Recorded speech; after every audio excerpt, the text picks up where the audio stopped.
မင်္ဂလာပါ မင်္ဂလာပါရှင် ဆန်စီစားတွေကိုမေးချင်လို့ပါ ဟုတ်မေးလို့ရပါတယ် ဆန်ကိုဘယ်လိုပြောလဲ ข้าวสารข้าวสาร စားဟောရော เกลือเกลือ စီဟောရော น้ำมันน้ำมัน ငံပြရေဟောရော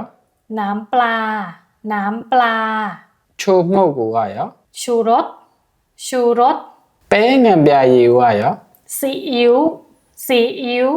အရသာမုတ်ကိုဘယ်လိုပြောလဲ รสดีรสดี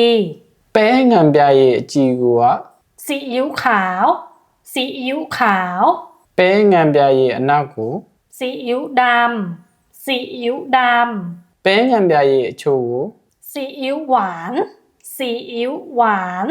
တကြားဟောရော น้ำตาลน้ำตาล ထညက်ကိုကရော น้ำตาลปี๊ด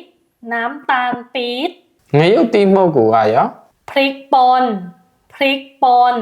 ဟုတ်ကဲ့ကျေးဇူးပါ ဟုတ်ကဲ့ပါသိချင်တဲ့ Thai စကားလေးတွေရှိရင်ရေးခဲ့နော်ဗီဒီယိုလုပ်ပြပြပေးမယ်